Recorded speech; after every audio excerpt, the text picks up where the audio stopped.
sejam muito bem-vindos ao Liberum Intelligence, um podcast da Liberum Ratings. Por aqui falamos de tendências de mercado e melhores práticas e tudo que envolve o universo de classificação de risco e os fundos de direitos creditórios. No episódio de hoje, vamos falar sobre o registro de recebíveis comerciais. E para isso, nossos convidados são o Décio Batista, que é o sócio fundador da Liberum, e o Fernando Fontes, que é o fundador da SEC. Sejam muito bem-vindos, muito obrigada pela participação de vocês. E eu também preciso me apresentar. Eu sou Juliana Schincariol, eu sou jornalista especializada em mercado de capitais e sou sócia da Ânima Comunicação e Governança e vou conduzir essa conversa. Então, muito obrigada, gente, e sejam muito bem-vindos. Espero que essa conversa aqui seja muito produtiva e informativa para todo mundo que está interessado nesse universo. Bom, e para começar, eu acho que a gente pode falar um pouquinho sobre o mercado de FDICs como um todo, né? Que a gente está vendo um crescimento ao longo dos anos. Eu gostaria de ouvir de vocês, Décio e Fernando, como é que vocês veem aí a tendência aí para os FDICs? Então tá bom, eu vou deixar o meu amigo Fernando começar a falar, porque nós temos esse mundo das registradoras, que é um mundo fascinante, e o Fernando certamente pode contribuir muito para a segurança do mercado.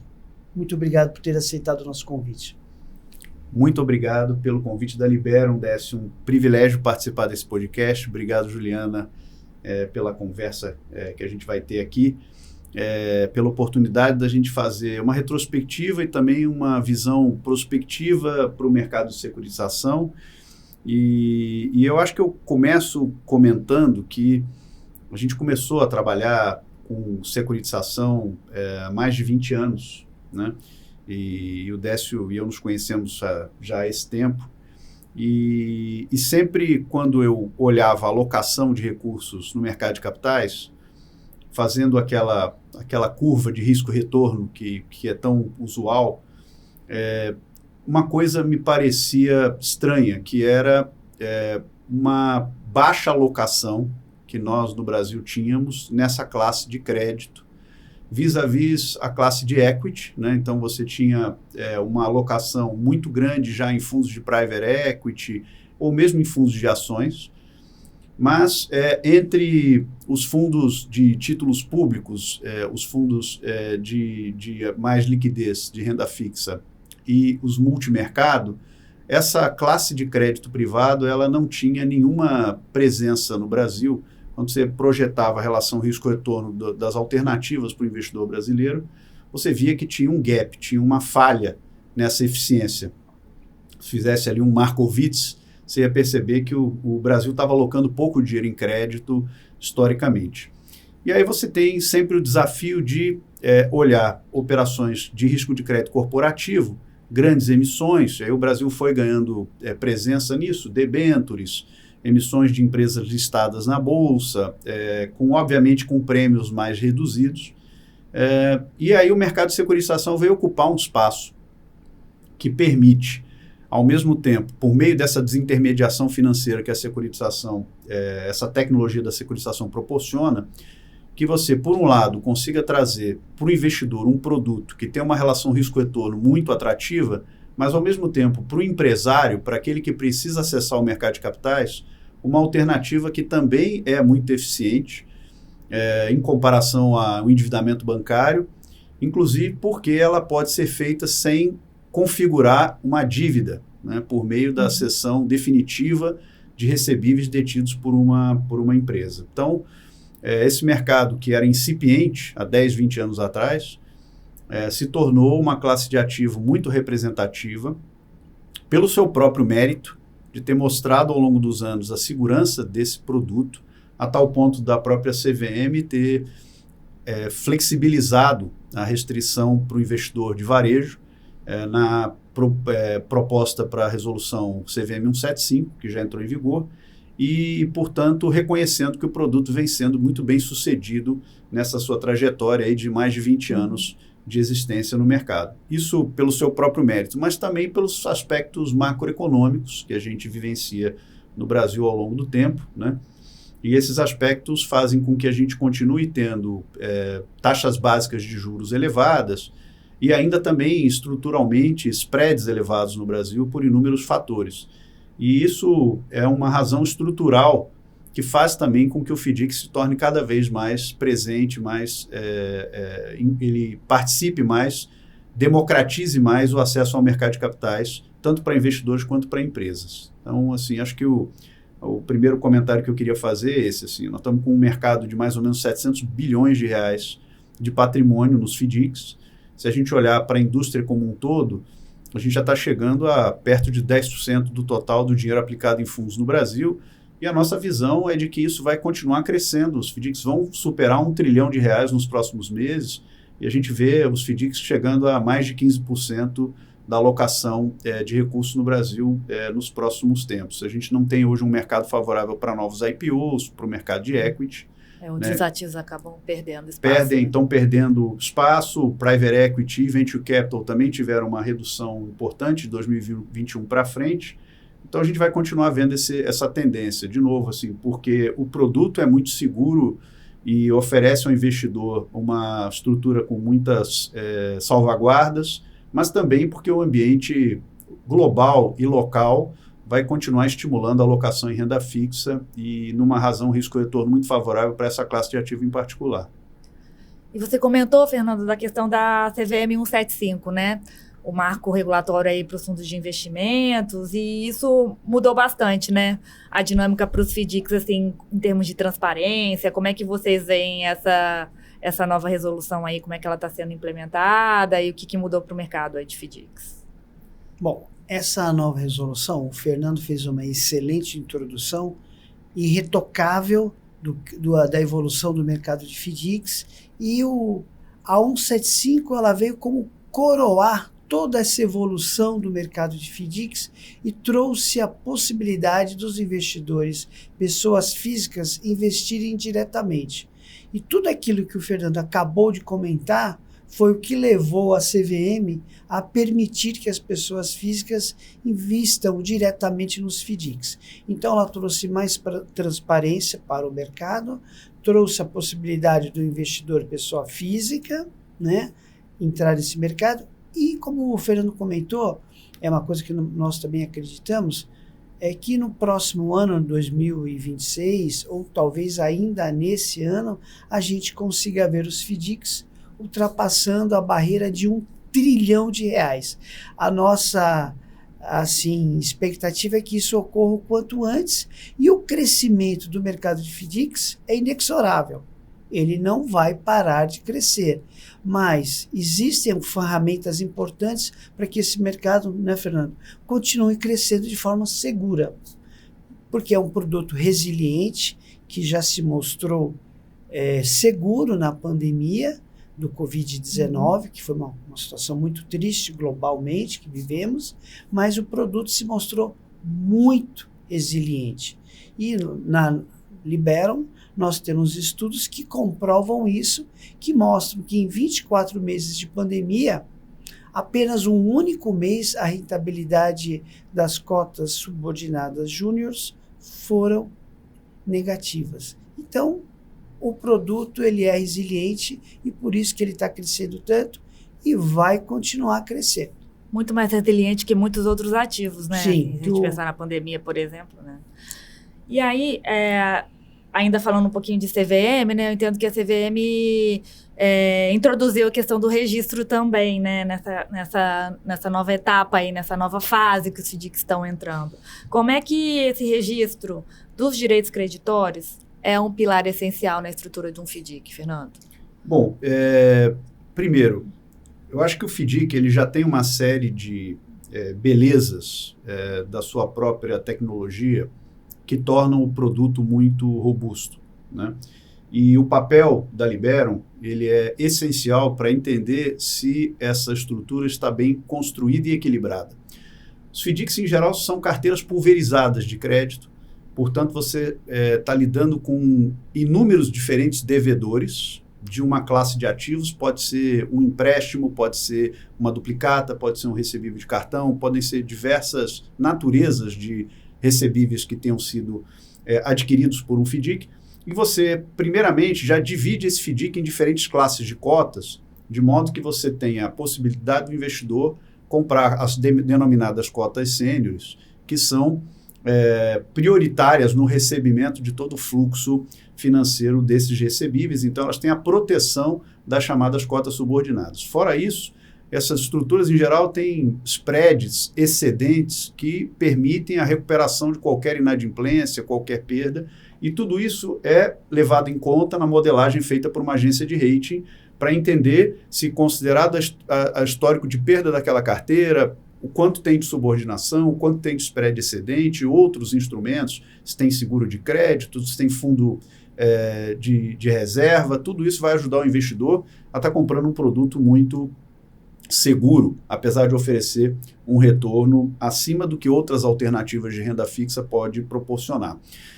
Onde é que surge a necessidade de se introduzir o conceito do registro, né? Então, acho que a primeira grande motivação foi para que nós pudéssemos progredir para um mercado em que os instrumentos financeiros cedidos para os FDICs fossem completamente digitais. A primeira grande preocupação foi que, ainda que a gente tenha tido uma grande digitalização no mercado de capitais, você não tem mais ações em papel.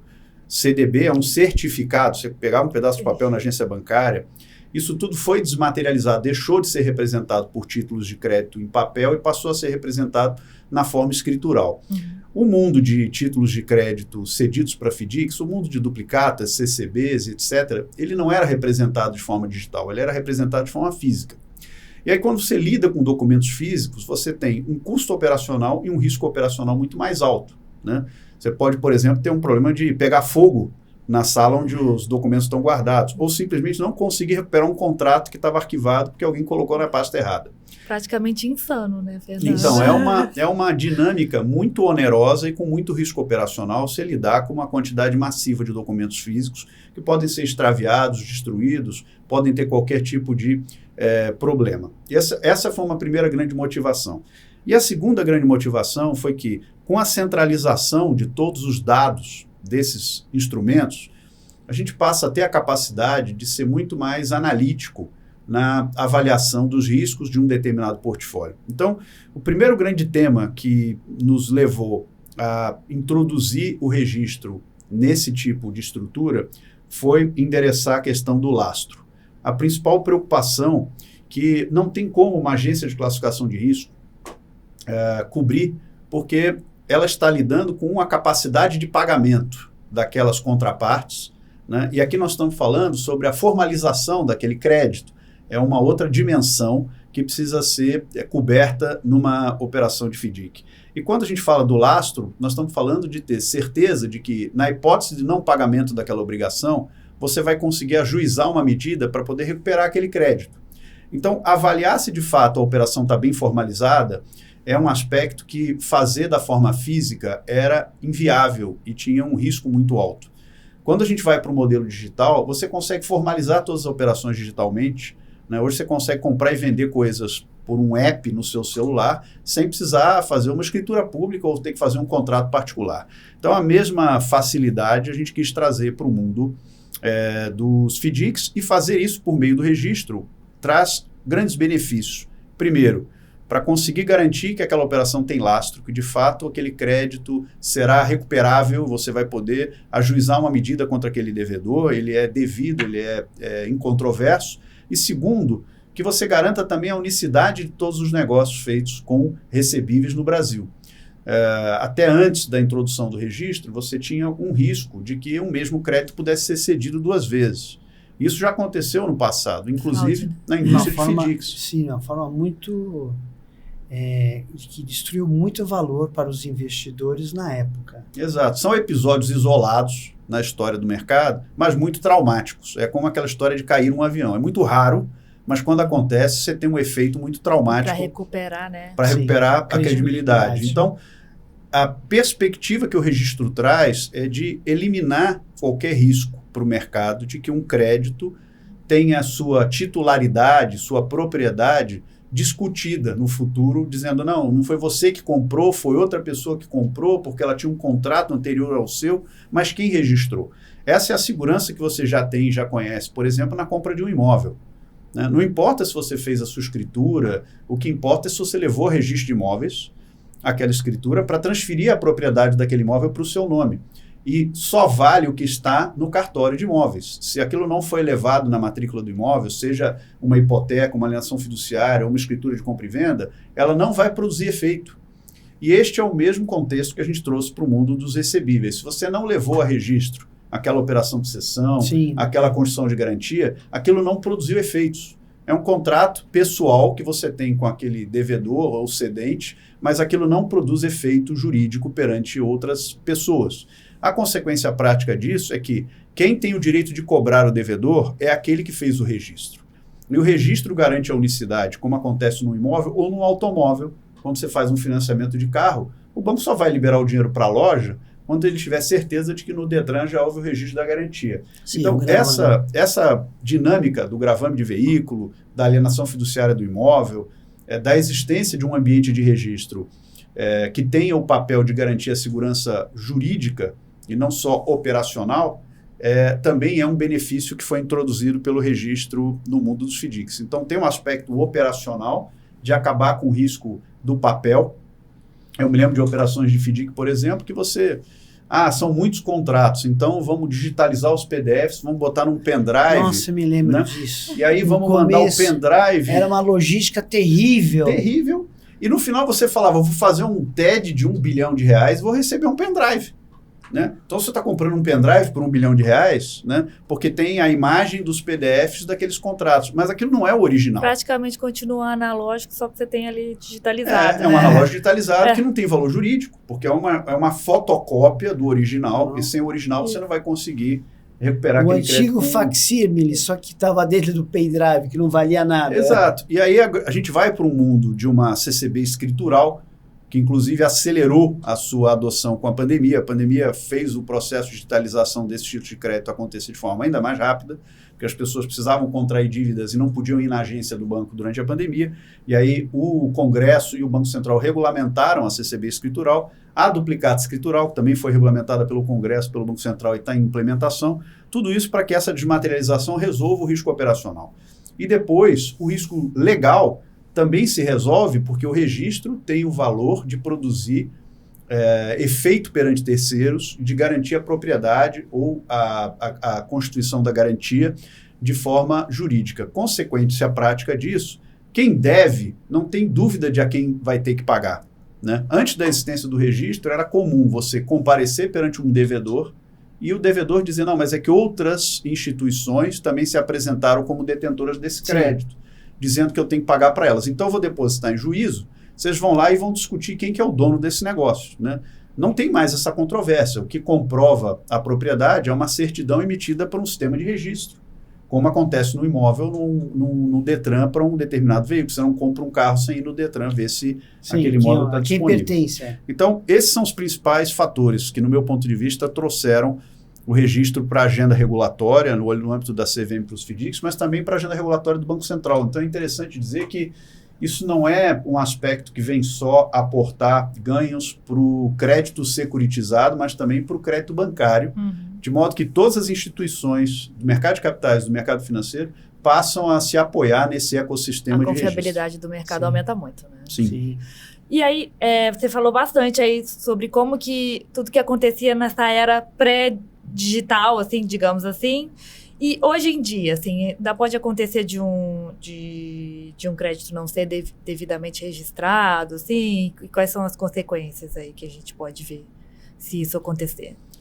Do ponto de vista regulatório, a CVM foi muito clara em disciplinar que qualquer ativo que seja passível de registro, né, e aí ela dá exemplos do que eventualmente não seria passível. Por exemplo, uma dívida vencida que foi cedida já numa condição inadimplida, ou, por exemplo, um precatório, uma dívida judicial, são instrumentos que a CVM excepcionou na norma que não teriam a condição do registro, até porque não há sistemas de registro hoje especializados em, por exemplo, lidar com dívidas judiciais. Né? Então a CVM diz que qualquer ativo financeiro que seja passível de registro, em qualquer registrador autorizado pelo Banco Central, deve ser levado a registro pela instituição gestora, administradora do fundo. O administrador é quem contrata, mas o gestor pode fazer o papel de levar esses instrumentos a registro. A SERC hoje tem mais de 1.000 FDICs que fazem registro em seus sistemas. ela tem a quase totalidade das operações de CCBs registradas, estamos falando aí de mais de 100 bilhões de reais de CCBs cedidas que estão no nosso sistema, e uma posição relevante de liderança também no âmbito das duplicatas. Fora os recebíveis de cartão, onde a CERC já é referência já desde 2021. Então, quando a gente soma isso tudo aqui, a gente já tem mais de 70% do mercado de securitização sendo registrado. Agora, há uma transição regulatória em curso para a entrada da duplicata escritural, e ela é, no meu ponto de vista, o gatilho para a gente ter 100% das operações no ambiente de registro, e aí sim temos essa segurança mais absoluta. Por quê? Porque hoje as instituições financeiras ainda não registram. E, portanto, por mais que os FDICs tenham um ambiente seguro em que você garanta a unicidade das operações, você não consegue ceder uma mesma duplicata para 2 FDICs, né? Ou uma mesma CCB. Mas os bancos ainda não são obrigados pela regulação a registrar as duplicatas que pegam em garantia ou descontam. Então, você ainda tem uma certa incerteza se aquela duplicata pode estar na carteira de um banco e de um FDIC, o que se resolve com a regulamentação da duplicata escritural, cuja implementação está acontecendo nesses próximos meses. Então, a segurança, eu diria que hoje já teve muito avanço nesse aspecto, mas a gente precisa ter os bancos e o mercado de capitais com as mesmas regras e com as mesmas condições de controle para garantir que um empresário mal intencionado não possa usufruir dessa incerteza, né? Então, a gente está vendo o Banco Central muito engajado na implantação dessa agenda da duplicata, que deve acontecer agora, segundo eles noticiaram no evento essa semana, ainda no ano de 2025. Ou seja, tudo caminhando aí para essa segurança ficar ainda mais robusta, né? Uma coisa que eu queria que você falasse também, Fernando, é sobre a fungibilidade dos créditos. Eu acredito que é um termo até novo, assim. Queria que você falasse um pouco sobre o que é e o que a gente pode esperar aí disso. Eu vou responder sobre 2 temas de fungibilidade que eu acho que são muito relevantes na indústria, né? E tema sempre de ponto de atenção da Liberum, por exemplo, quando faz as classificações de risco. O primeiro é a fungibilidade do dinheiro, né? Uma primeira preocupação que sempre houve no mercado de securitização, que é o cedente do crédito, ele não deveria mais participar da arrecadação daquilo, né? Porque se o dinheiro passar pela conta do cedente, aí você já está correndo o risco corporativo de crédito daquela empresa. Porque se ela tiver, por exemplo, uma dívida fiscal, um Bacenjude, vai bloquear a conta da empresa. E aquilo vai impedir o FDIC de conseguir receber o dinheiro dos créditos que ele adquiriu. Então, a preocupação que nós sempre tivemos no ambiente de registro foi tentar separar a arrecadação do FDIC do que é arrecadado pela empresa originadora e cedente daqueles direitos creditórios que o FDIC adquiriu. Dentro da implantação da duplicata escritural, por exemplo, há pouca visibilidade sobre uma mudança que vai acontecer no curto prazo no boleto, por exemplo. De modo que o boleto agora passa a ter uma modalidade chamada dinâmica, em que o domicílio do boleto é alterado. Então, por exemplo, quando um FDIC vai lá e compra os créditos de uma empresa, que já emitiu os boletos por um banco, aqueles boletos foram emitidos tendo como domicílio bancário a conta corrente daquela empresa. E aí o FDIC comprou esses créditos. O que muitas vezes acabava acontecendo? O FDIC mandava um segundo boleto, dizendo, não, agora eu sou o dono do crédito, estou te mandando outro boleto. Aí o cara tinha um boleto que ele recebeu do fornecedor. Gera uma confusão boleto que gigantesca. ele recebeu. Se na sua casa chegam 2 boletos, qual boleto você paga? Sei lá, você vai escolher um boleto. Então, o boleto dinâmico, ele permite que você altere a conta bancária daquele boleto que já foi emitido. Então, tem uma primeira dimensão da fungibilidade que o registro vem endereçar, que separa completamente o que é arrecadado pela empresa, porque ela tem recebíveis que ela não cedeu, vão para a conta dela. Recebíveis que ela cedeu não vão mais para a conta daquela empresa. Ou vai ser arrecadado por uma conta vinculada que aquela empresa não tem acesso, ou diretamente na conta do FDIC. No mundo de cartões, isso já vem acontecendo há 4 anos. Hoje, uma maquininha, quando vai pagar um estabelecimento comercial, ela pode ter pagamentos a fazer para aquele próprio estabelecimento, os recebíveis que ele não cedeu, ou vai pagar diretamente para um FDIC, que eventualmente seja cessionário daqueles recebíveis daquele varejista. Então, essa fungibilidade é uma que o registro vem endereçar para não ter mais nenhum dinheiro passando na conta daquele que originou e cedeu os créditos, e com isso você isolar a estrutura do FDIC, da estrutura da empresa originadora e cedente. Tem um caso, inclusive, emblemático na indústria de securitização, foi o caso da Mesbla, que sempre é citado, que a Mesbla é uma empresa que enfrentou dificuldades financeiras, mas a operação de securitização, que era chamada Mesbla Trust, ela não foi contaminada por isso, porque o fluxo financeiro foi isolado. A segunda dimensão da fungibilidade diz respeito à questão da substituição de créditos, da recompra, e tudo isso passa a ter um ambiente de controle muito mais adequado com a existência do registro centralizado, porque você passa a ter rastreabilidade de tudo isso. Então, se você, de fato... Tem começo, meio e fim. Tem começo, meio e fim. Você olha um crédito, você comprou um primeiro título de crédito de alguém, uma CCB, uma duplicata, um recebível de cartão. Aquilo não foi pago por um vício de origem, que é normal. Por exemplo, uma duplicata. A carga foi roubada, o caminhão capotou na estrada. O devedor não vai pagar, porque ele não recebeu a mercadoria. E aí, obviamente, aquilo tem um vício de origem, vai ter que ser objeto de uma indenização pelo cedente, ele vai ter que devolver o dinheiro. Ou no recebível de cartão, por exemplo, foi uma venda online que foi cancelada. E aí aquilo não vai ser liquidado. Consequência, você vai precisar substituir esse crédito. Então você retira aquele crédito da carteira que não vai ser mais pago porque há um vício e você vai receber do cedente em substituição um outro crédito ou o dinheiro na forma de uma recompra daquele crédito que foi descontinuado. Isto, no ambiente de registro, tem total transparência, porque você vê num sistema o extrato desse conjunto de transações em que você fala, olha, nessa ocorrência aqui, saíram esses 2 créditos e entraram esses outros 2 créditos que substituíram isso. Então, o processo de substituição e recompra, ele passa a ter um tratamento muito mais transparente. E isso é muito importante porque as agências de classificação de risco, elas têm uma premissa. Muito opaco. É uma premissa de que eles precisam se basear em informações fidedignas. E é justamente o que eu ia perguntar. Como é que essa questão impacta na obtenção do rating? Você me deu a deixa, Fernando, para eu poder perguntar para o Décio. Mas conclua. Então, colocando esse ponto, muitas vezes, apesar de estar entrando dinheiro naquele FDIC, o caixa está entrando, você precisa saber se aquele dinheiro está vindo do devedor, que é aquele que, de fato, contraiu aquela obrigação de pagar a prazo, um empréstimo ou uma venda a prazo de uma mercadoria, ou se aquele dinheiro está vindo do cedente. Porque se o cedente está colocando dinheiro ali, quer dizer que você está dependendo da capacidade financeira do cedente para continuar remunerando os cotistas daquela estrutura. E isso não tem a mesma qualidade. A gente fala assim, não, o dinheiro não tem cor. Não, o dinheiro tem cor. Se o dinheiro está vindo da carteira pulverizada de créditos, ele tem uma cor. Se o dinheiro está vindo da contraparte que cedeu os créditos, ele tem que ter outra cor.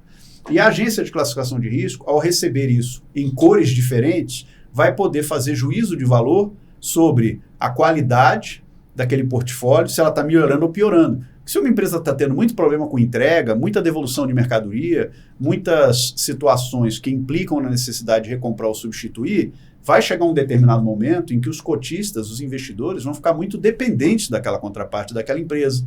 E se ela enfrentar dificuldades financeiras, aquela carteira de crédito pulverizada, sozinha, talvez não seja suficiente para remunerar os investidores dentro da remuneração alvo estabelecida naquele FDIC. Então, essa é uma condição que o registro começa a trazer muito mais transparência e alimentar as agências de risco, como a Liberam, com informações de muito mais qualidade para que a classificação de risco seja ainda mais assertiva. Passo a bola aqui para o Décio. Então, tá bom.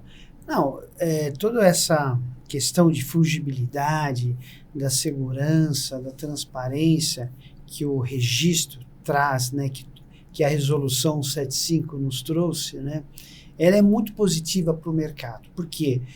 Como o Fernando bem disse, reduziu-se os riscos operacionais, os riscos de fungibilidade, o direito de você dizer quem é o dono daquele crédito, está claro. Uma brincadeira que a gente se falava que dinheiro não tem carimbo, não tem cor. Não, o dinheiro eletrônico ele tem cor, tem origem, ele é rastreável. E isso para nós da Liberam é muito importante, porque justamente isso dá mais transparência, a gente pode realmente verificar da onde estão vindo os recursos que estão alimentando aquele FDIC. Então, se a gente tem clareza de onde vêm os recursos, estão vindo dos sacados, estão vindo dos cedentes, porque o FDIC é um pool de recebíveis que não deve depender de alguns cedentes ou de um cedente específico. A carteira em si é que tem que ser de boa qualidade. Então, o registro ele vem resolver uma série de ineficiências, ganhos de escala, redução de custos, tudo. Ele vai proporcionar uma escalabilidade para o mundo de FDICs, que a gente vai conseguir atrair cada vez mais investidores e, ao mesmo tempo, oferecendo segurança. Porque o produto FDIC é um produto que é muito resiliente, isso já está mais que provado. Porém, quando a gente tem os registros, né, uma registradora como a CERC fazendo um trabalho de qualidade, que é líder de mercado, você consegue agregar muito mais informação e qualidade, e isso para nós da Liberam é muito importante e tem um impacto positivo no rating. Eu diria para você que um bom registro, como é feito pela CERC, que é um registro de qualidade, ele traz assim ao fundo um instrumento de redução de custo de captação, porque quanto mais transparência os investidores tiverem, tanto no registro como no rating que a Liberam faz, eles vão se sentir mais confortáveis com aquele risco e vão exigir prêmios menores. Então é um ganha-ganha para os gestores, consultores de crédito, para as empresas que tomam recursos e para todo o mercado, que ele é muito mais confiável e assim você pode crescer de uma forma muito mais saudável.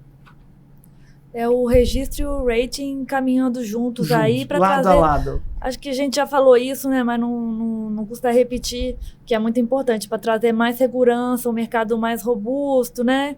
E assim, enfim, o mercado vai ganhando essa maior confiabilidade, né? Lá no nosso último podcast com o Eduardo do Grupo RDF, isso ficou claro, né? Como o RDF conseguiu, tendo um rating melhor em função de uma performance e de um investimento interno em qualidade de trabalho, eles conseguiram reduzir a taxa ofertada aos investidores, que foi capaz de mudar de escritório para um andar inteiro, um escritório muito bonito, pagar a reforma, pagar um ano de aluguel e mais uns meses do próximo ano. Então, assim, o registro e o rating, eles caminham de mão dadas para oferecer segurança e poder fazer com que o mercado de FDICs cresça cada vez mais. Correto, Fernando? Sem dúvida, o principal benefício que as agências de rating, junto com as registradoras, e particularmente a Liberam e CERC, pretendem entregar informação que permita que o mercado consiga compreender os riscos, não apenas na hora de aprovar um investimento, né? Porque normalmente quando você vai fazer um investimento, você vai fazer uma diligência, entender, analisar, ler o material, etc. Mas e depois? Considerando que no Brasil, em particular, essas operações têm carteiras de crédito revolventes. Então, aqueles recebíveis vão sendo pagos, novos recebíveis vão sendo adquiridos, e daqui a 6 meses, 1 ano, a operação já está diferente. Ela não é mais aquela que você analisou quando comprou, né? É diferente você comprar uma debênture, que é a mesma empresa hoje até o dia que vencer e não vai mudar. Você tem que acompanhar, obviamente, os dados da empresa para saber se ela está indo bem ou está indo mal. No caso do FDIC, como é que você acompanha se um FDIC está indo bem ou está indo mal? Você precisa do apoio de entidades que consigam prover informações qualificadas, né, e que de fato tenham sido averiguadas sobre a carteira pulverizada de créditos, né? E não é abrir a carteira com 50 mil contratos que vai permitir que a pessoa física ou com investidor institucional consiga dizer se o FDIC está indo bem ou está indo mal. Ele precisa ter indicadores, o score daquela operação, a classificação de risco, para conseguir entender se esse FDIC está indo muito bem e, portanto, ele vai conseguir até, se quiser, vender essa cota com ágio, porque ela vai estar com investidores com apetite para comprar por um prêmio menor até do que quando ele adquiriu, ou com deságio, porque tem alguma situação afetando o desempenho da carteira. Então, assim, no mercado norte-americano, onde a securitização já tem uma participação maior do que o crédito bancário há muitos anos, desde o Dodd-Frank e tudo isso, você vê que informação sobre esses portfólios de securitização é o que viabilizou o crescimento do mercado primário e secundário de securitização lá fora, né? Você pega filmes hollywoodianos aí sobre a crise de 2008, você vai ver que o pessoal olhava a carteira lá das hipotecas e falava, como é que essa pessoa que não tem emprego, tem 2, 3 hipotecas... Um assinou Mickey Mouse. Então, Hollywood retratou como a informação ela permitiu que o mercado conseguisse identificar que aqueles portfólios, né, de securitização estavam lastreados em hipotecas de pessoas que não tinham renda para comprar aquelas casas e que, portanto, aquilo ia apresentar um índice de inadimplência elevado, que acabou de fato acontecendo. Então, a informação é o principal insumo do mercado. É o que vai criar o mercado secundário, é o que vai criar a marcação a mercado e vai desenvolver os fundos de fundos, os ETFs, todos os instrumentos que, inclusive, são mais adequados até para o investidor de varejo, né? O investidor de varejo comprar um fundo com a gestão de um gestor profissional ou comprar um ETF, porque ele aí vai ter vários FDICs, então ele vai ter FDIC de várias classes de ativos, de vários gestores diferentes, numa carteira pulverizada, num mercado que tem informação. Como a gente está habituado a falar, não, mercado de ações, né? Não é só porque a gente tem uma sala onde todo mundo pode se encontrar para dizer quem quer comprar ou vender alguma coisa, porque isso já existe há 100 anos. Mas é porque o papel dos dados nos permitiu hoje a ter robôs que conseguem analisar as informações do mercado e dizer essa ação está subindo, está caindo, vou comprar ou vou vender, né? Então você está indo para um nível de sofisticação tecnológica no mercado de ações imenso. E no mercado de securitização, no mercado de FDICs, para isso acontecer, a gente precisa disponibilizar informações padronizadas, qualificadas, combinando as informações que as registradoras dispõem e o que as agências de risco são capazes de fazer. E um comentário que eu queria fazer também em adição a isso. Para a supervisão da CVM, o registro também tem um papel muito estratégico, porque, sem dúvida, a principal agenda hoje da CVM é a democratização do acesso ao mercado de capitais, né? E você tem iniciativas, por exemplo, no âmbito de crowdfunding, no âmbito de tokenização e etc., mas elas, no meu ponto de vista, não terão o impacto e a escala que o mercado de securitização vai ter.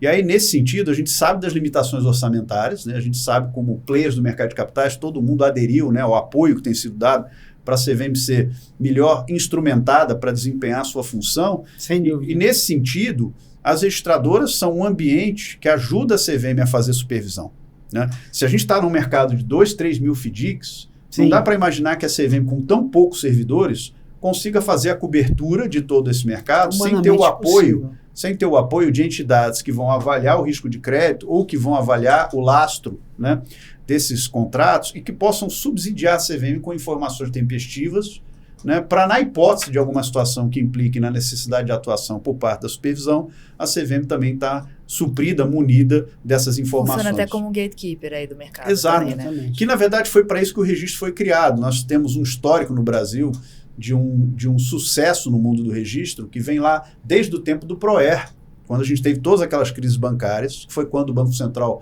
estimulou a época Andima para criar o sistema CETIP lá no final dos anos 80, início dos anos 90, porque o Banco Central não tinha informação para conseguir acompanhar tudo que estava acontecendo nas instituições. E isso se repetiu na época da crise de derivativos, quando o Banco Central também se alimentou muito dos sistemas de registro para poder entender onde estavam os riscos. Então, inspirado nessa experiência, a gente vê também os sistemas de registro, em conjunto com as agências de rating, como um elemento auxiliar da supervisão da CVM para permitir que o mercado de securitização cresça de uma forma sustentável, né, sem representar nenhum tipo de risco à poupança popular, né, que é tão protegida aí pela CVM. Agora, você comentou a questão dessa dificuldade que o investidor, tanto institucional ou pessoa física, tem, né, em analisar esses créditos, os FDICs, mas pensando na registradora, assim, quais são os desafios na hora de registrar e, enfim, de acompanhar esses créditos aí super pulverizados, assim, como é que funciona o trabalho? Eu acho que a principal vantagem que a gente tem tentado trazer por meio do registro é poder validar aquelas informações em mais de uma fonte. Qual que é o grande problema que a gente vive no mercado? É que, em geral, nas operações de recebíveis, a gente se comunicava mal com o devedor, certo? Então, você ia lá, comprava um crédito, por exemplo, um consignado, um financiamento de veículo, você comprava uma duplicata, mas você não se comunicava com o devedor. né? Quem acabava se comunicando com o devedor era o cedente, né? E aí você tinha um problema que era, você não conseguia confirmar com aquele devedor se aquilo era devido, você não conseguia avisar aquele devedor que aquele crédito mudou de dono. Então tudo isso trazia uma série de riscos para o mercado. A existência do sistema de registro faz com que o devedor passe a enxergar este ambiente. Então, não é só o cedente que originou o crédito. Por exemplo, no meu exemplo de cartões, não é a SERC falar com a padaria e perguntar para a padaria se ela fez vendas na bandeira Visa ou Mastercard. É a SERC se comunicar com o pagador daquele recebível, que é a maquininha. Porque aí você tem alguém tomando uma dívida, que é uma padaria, dando seus recebíveis futuros de Mastercard e Visa como garantia numa operação de FDIC, por exemplo. Mas isto vai ser verificado frente a outra entidade, que é a maquininha que capturou aquela transação com o cartão Visa ou Mastercard, e não frente à padaria, que é quem tem conflito de interesse, porque está tentando tomar crédito junto àquela estrutura. Ao mesmo tempo, no mundo de duplicatas, você tem outro mecanismo adicional a se comunicar com o devedor. Todos os devedores de duplicatas passam com a duplicata escritural a ter que se relacionar com o sistema de registro. Ao mesmo tempo que, como eu comentei, os boletos passam a observar os domicílios que estão registrados. E, ao mesmo tempo, a gente está integrado ao ambiente de nota fiscal eletrônica brasileiro, que é benchmark global. Hoje, uma nota fiscal eletrônica emitida no Brasil, você sabe se a mercadoria subiu num caminhão, se passou numa barreira fiscal, e você tem manifestações das partes sobre a efetiva entrega daquela mercadoria que te dão uma série de data points para você poder fazer um juízo de valor de forma digital, sem ter que fazer uma diligência física, de dizer, vou até lá ver se o caminhão está cheio de caixa e se ele vai levar a mercadoria lá para o destino. Não, eu consigo monitorar isso remotamente por meio desse ecossistema de documentos fiscais, por exemplo, no caso de duplicatas, ou por meio da integração com as maquininhas. A SERC, por exemplo, tem 250 instituições de pagamento conectadas hoje, de todos os portes e de todos os modelos de negócio, que fazem o papel de confirmar que esses recebíveis de cartão estão todos sendo devidamente capturados e serão liquidados nos domicílios indicados, como, por exemplo, no caso dos FDICs. Então, isso tudo traz um ambiente muito mais próximo do que a gente vive no mundo de clearings, quando você deixou de comprar e vender ação, levando um cheque na corretora para dizer, olha, eu vou pagar com cheque, o vendedor recebe o cheque do comprador, e aí fica tomando risco de crédito daquela pessoa, tem que levar o título debaixo do braço, pegar um bonde para chegar na corretora, e nós estamos num mundo hoje que você compra e vende ação por um aplicativo, né? Então, essa experiência de clearing que a gente tem no mundo de ações, a gente está trazendo para o mundo de recebíveis, e isso está trazendo um impacto muito positivo. Se você olhar, por exemplo, só a categoria de recebíveis de cartão, os FDICs de recebíveis de cartão, eles eram entre 20 e 30 bi há 4 anos atrás, quando o registro centralizado chegou, hoje estão perto de 90 bi. O mercado triplicou de tamanho desde o registro centralizado, porque ficou muito mais seguro você fazer um FDIC e muito mais rápido. Eu acho que a outra beleza do registro é que a velocidade das transações. Antes a Liberam, para fazer um rating, o que ela fazia? Ela falava, olha, você primeiro tem que contratar uma auditoria que vai ter que ir lá olhar os contratos, pega uma caixa de papelão, coloca em cima da mesa e começa a olhar o contrato número 1, é financiamento de imóveis, tá? Contrato número 1, quem é o devedor, qual é o saldo devedor, e bota na planilha, e aí a Libera ia falar, não, agora recebi o material da auditoria, só que levou 2, 3 meses para a auditoria fazer todo o levantamento físico desses contratos. E o cedente precisando dos recursos. Precisando do dinheiro. E agora a Libera, ela consegue receber informações de forma mais padronizada e de um ambiente em que as informações foram verificadas e basear sua classificação de risco nisso sem depender de uma diligência física, tá? Já está sentindo na prática, né, dessa mudança? Com certeza. Isso traz muito mais velocidade ao nosso trabalho. Nós podemos fazer com mais segurança e ser muito mais ágil no processo de análise e elaboração dos ratings. Muito mais dinâmico e seguro. E na avaliação de vocês, assim, o mercado já está recebendo, já está entendendo esse papel estratégico aí do registro e do rating na formação dos preços, na proteção do cotista? Como é que isso vem sendo recebido? Porque o rating não é novo, né? Mas assim, o registro sim. E como é que isso vem sendo assimilado aí pelo mercado? Eu acho que isso ainda está assimétrico. Na minha visão, está muito heterogêneo. E eu vejo pelo seguinte motivo. Nós estamos fazendo mudanças cujos benefícios você vai capturar a médio e longo prazo, né? Na visão de curto prazo, você vai dizer, vou contratar uma classificação de risco, vou ter que pagar. Vou fazer um registro, vou ter que pagar. Certo? Só que quando você olha no filme, não na fotografia, você vai ver o quê?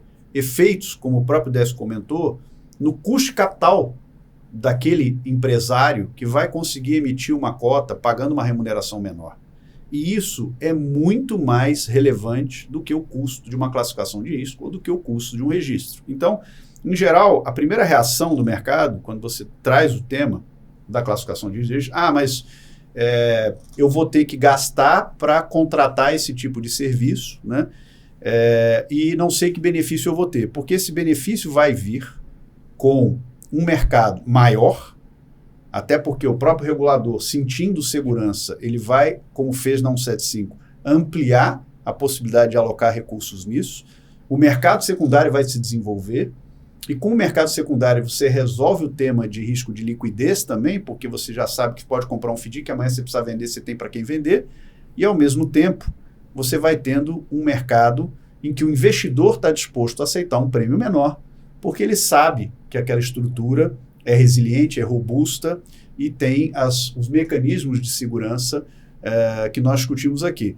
Isto representa muito mais dinheiro na mesa e muito mais oportunidade do que o que custa uma classificação de risco ou do que custa o registro, que é imaterial. Então, eu acho que hoje tem empresários que já estão percebendo a oportunidade que isso traz e que também já estão capturando benefícios disso e conseguindo incorporar a classificação de risco e o registro como benefício no seu discurso e na negociação com os investidores que alocam recursos nessas estruturas, mas você ainda tem algumas pessoas com um pouco, vamos dizer, de uma mentalidade ainda de enxergar isso como um ônus regulatório, né? Quando, na verdade, isso vem, como eu dei o exemplo em cartões, para permitir que o mercado fique ainda maior e com custos de captação mais acessíveis. Eu acho que esses benefícios vão vir ao longo do tempo e vão desmistificar qualquer tipo de leitura que possa existir de que a classificação de risco ou o registro tenham que ser enxergados sobre a ótica de quanto eles custam e não pelo benefício que eles geram. Tá? E uma coisa que eu queria que vocês falassem também é a questão da tecnologia, né? Esse mercado era totalmente analógico até pouco tempo, né? Quando a gente já tinha muitos outros processos já digitalizados, assim.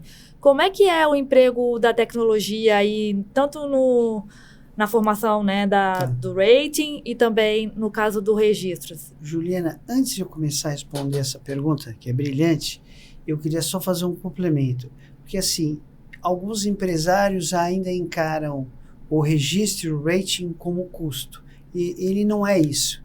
Como a analogia do Fernando é fantástica. Não é uma fotografia, é um filme. Ele é a possibilidade de você ter um registro e um rating vai facilitar a sua vida e vai reduzir os seus custos. E no exemplo do cartão de crédito, que era de 30 bi, passaram para 90 bi. Passou para 90 bi. Então, na realidade, ele aumenta os volumes, você cresce muito mais. E nós já provamos lá que os fundos que se alavancam são os que têm maior rentabilidade. Então, isso vai trazer um benefício de médio e longo prazo imenso para os FDICs. E não é um custo regulatório, é uma oportunidade de ganho. Isso que os empresários, alguns ainda não compreenderam. Na questão da tecnologia, tanto no caso da SERC quanto da Liberum, são duas empresas, né, que investem pesadamente em tecnologia. Então, nós já temos uma série de sistemas internos, algoritmos, machine learning, inteligência artificial, tudo isso para deixar o trabalho, primeiro, mais seguro, mais ágil, e poder entregar para o investidor informação de qualidade. Porque a Liberum Ratings, graças aos investimentos que nós realizamos em tecnologia, nós acompanhamos todos os nossos FDICs, são mais de 200, temos mais de 50% de market share nos FDICs que tem rating no país. Nós fazemos o acompanhamento mês a mês de todos os FDICs, né? O Maurício Bassi, que é o meu sócio, fundador da Liberum, sempre diz: seria impossível acompanhar mais de 36 milhões de transações mês no olho. Se nós não tivéssemos toda essa tecnologia, como é que nós iríamos acompanhar 13 bilhões numa central de risco, 500 mil sacados, 14 mil cedentes? Você não consegue. teria que ter umas 200 pessoas, e não, mesmo assim não ia dar conta e cometeríamos muitos erros. A tecnologia proporciona segurança, velocidade e acurácia na informação. E no caso da CERC, não é diferente, aí o Fernando vai contar o dia dele lá, e os números lá são muito maiores que os nossos. Eu diria que acho que o primeiro gatilho foi a introdução da computação em nuvem, que sem ela a gente não seria viável construir essa tese, esse ecossistema de registro, porque você teria que fazer um investimento em máquinas, em um parque de tecnologia de bilhões para conseguir processar os volumes que a gente já processa hoje, considerando todos os instrumentos que vêm pela 175 e também os recebíveis de cartão e outros. Então, a computação em nuvem permitiu que a gente pudesse ter escala para processar essas transações. Acho que é um primeiro elemento. Mas o grande benefício, no meu ponto de vista, vem dos dados. E, portanto, primeiro, a capacidade transacional de processamento, ela é condição sine qua non de uso intensivo de tecnologia, como o Décio comentou. Sem isso, não tem como você dar conta de tantos milhões de créditos sendo adquiridos.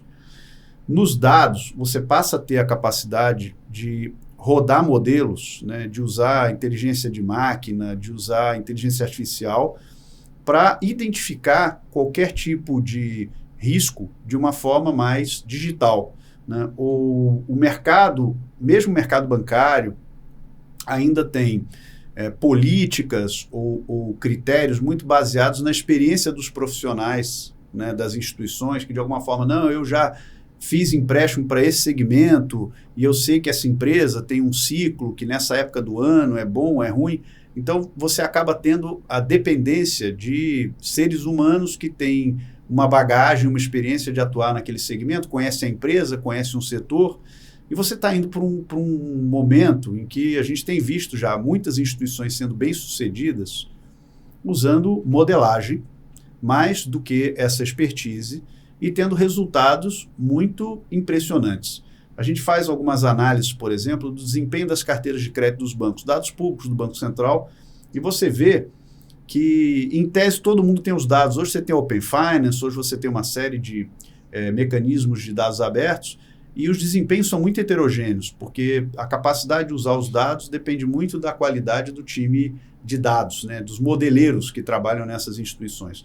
E a gente vê nos dados, e principalmente nas sinergias que a gente tem entre a CERC e a Liberum, uma oportunidade imensa de poder apoiar o mercado de capitais com produtos de dados que vão além do que é a classificação de risco e o registro, que vão de fato dar insumos para quem está na gestão, para quem alocou recursos nesse tipo de estrutura, para quem é prestador de serviço fiduciário. Então, a tecnologia, sem dúvida, eu destacaria que no âmbito de um papel mais analítico e não só transacional, vai viabilizar um mercado muito maior e, ao mesmo tempo, com segurança, com a identificação de qualquer tipo de risco, de comportamento, de conduta diretamente pela plataforma, sem depender de ter muita gente olhando e acompanhando isso de forma manual. E um ponto que o Fernando colocou bem agora são os modeleiros, né? Toda essa tecnologia que nós temos, tanto a CERC quanto a Liberum, nada disso tem valor se você não tiver um time de pessoas capacitadas, sabendo olhar e modelar os dados para extrair dos dados as informações que o mercado necessita. Esses modeleiros, eu gostei do nome, adorei. Realmente, assim, muito importante, tanto lá na CERC quanto na Liberum, a gente tem tecnologia, mas por detrás da tecnologia nós temos pessoas que sabem olhar os dados e extrair as informações. O capital humano aí, né? Sem é muito importante. Além da engenharia, que em geral a gente sempre prestigia, tem o lado dos cientistas de dados, que é fundamental para viabilizar produtos de dados que o mercado possa consumir como serviço, né? Porque o mercado no passado era assim, não, me dá a base, né? Aí eu vou te dar a base, todo mundo quer a base. Quantas vezes já nós ouvimos isso? Me dá a base. Me dá a base. Como se todo mundo tivesse capacidade né, de entender a base. E, na verdade, não adianta. Vou te mandar um arquivo com 30 mil linhas, você vai fazer o quê? Né? Vai olhar aquilo na mão, vai abrir né? no Excel, vai fazer um filtro. Vou fazer uma macro. Mas no mercado da escala que a gente tem hoje, isso não funciona. Impossível. Você precisa ter, de fato, sistemas que consigam aplicar essas tecnologias e entregar um score para o cliente. Não entregar mais um dado bruto, me dá a base. Não, vou te dar um score. Né? E, a partir disso, o gestor poder tomar uma decisão, o administrador poder acompanhar, o investidor poder acompanhar, quem não é investidor poder comprar porque teve a informação de que o produto está performando bem. Esse é o próximo passo, que vai destravar o mercado trilionário de FDICs, como a gente comentou aqui. Bom, eu acho que a gente já falou muita coisa importante, assim, tem muito por vir aí nesse mercado, espero que seja mais rápido até do que se espera, né? Vamos ver como é que o mercado vai avançar nisso. E para encerrar, gostaria de perguntar para você, assim, diante de todas essas mudanças que estão por vir, né? O mercado de FDICs aí chegando a 1 trilhão nos próximos meses, como é que o investidor, diante de todas essas informações, assim, estamos vendo também investidores novos chegando, né, com um outro perfil, que é o investidor de varejo. Como é que vai ser esse trabalho ali quando o investidor quiser analisar um FDIC, né?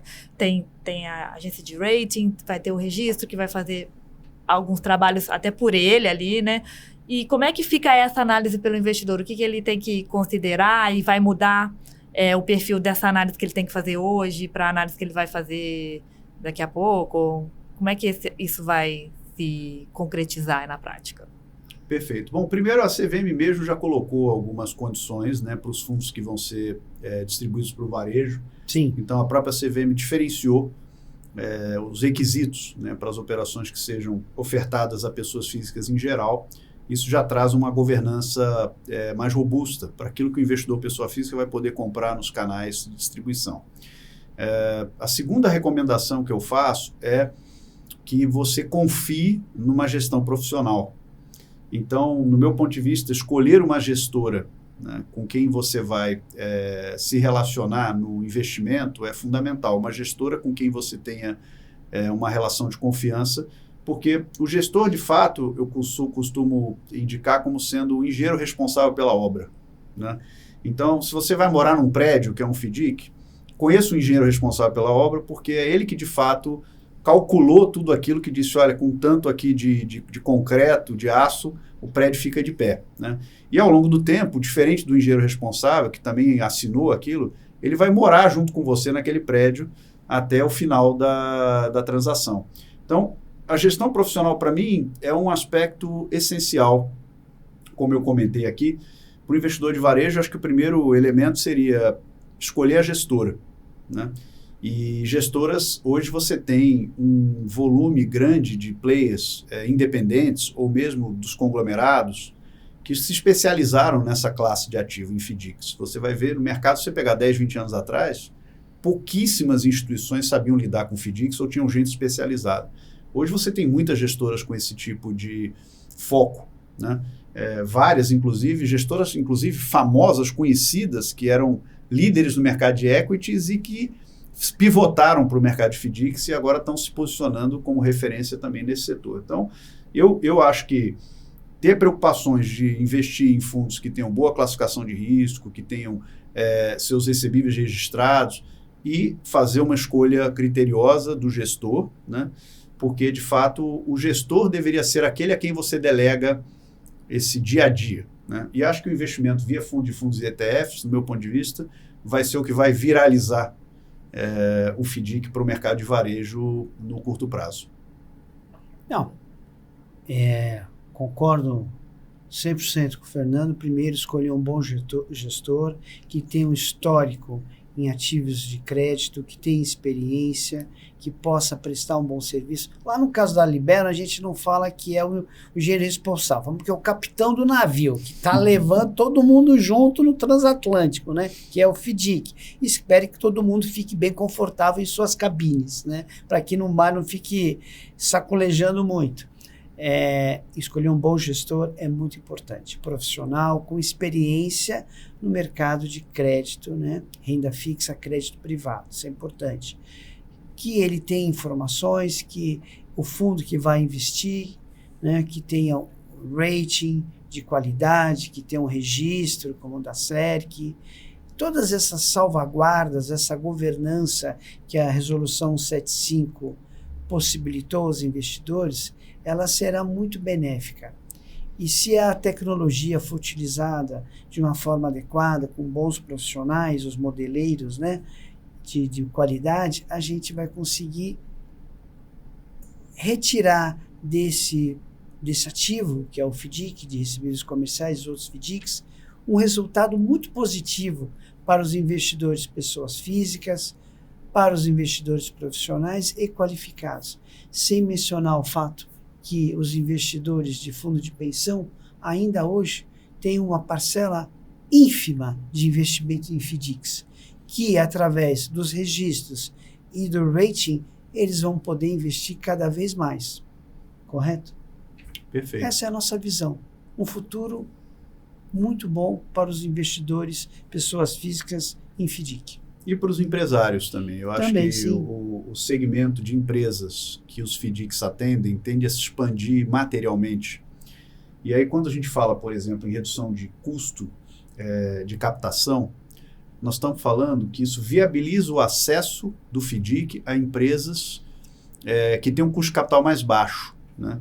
Quando você pega, por exemplo, Sim. os FDICs multicedente, multisacado, que é um mercado que a Liberum tem quase monopólio desse mercado, atende a quase totalidade desses FDICs, é um mercado que, em função do custo de captação, de escala, ainda não acessa grandes empresas ou empresas um pouco maiores, que têm demanda também por capital de giro e que vai poder acessar isso na medida em que consiga captar recursos com retornos menores, né, com spreads menores.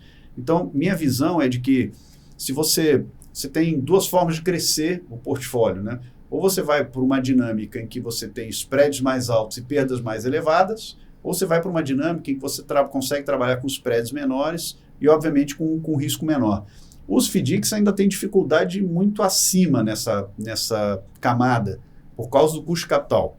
Quando a gente resolve isso, seja pela segurança do produto, seja pela liquidez do produto, você vai começar a levar o FDIC para um outro patamar de empresas que hoje ainda não utilizam o mercado de securitização, né? E com isso também fazer com que os gestores e toda a comunidade possa escalar com segurança, tendo acesso a um capital mais barato. É um jogo de preço que em algum momento o FDIC vai se tornar competitivo para jogar vis-à-vis outras alternativas de financiamento como debêntures ou empréstimos bancários. Não tenho dúvida. Esse é o caminho. Tá ótimo, que seja rápido, né? Bom, eu acho que essa conversa foi super produtiva aqui, muita informação aí para o mercado, para quem acompanha o mercado de registro, o mercado de FDICs. Eu gostaria de agradecer a vocês, ao Décio, ao Fernando, e agradecer também quem acompanhou aqui a gente, né? Também vou convidar vocês a conhecerem mais as redes da Liberum, o site da Liberum, que também tem muitas informações, e a gente está sempre produzindo conteúdo aqui, e muito obrigada. Eu agradeço pelo convite, foi um prazer estar aqui com você. Obrigado Fernando, mais uma vez, Décio. Obrigado, Liberum, pelo convite. Obrigado, meu amigo. E obrigado, Juliana, pela condução aqui do bate-papo. Tá? Foi uma delícia.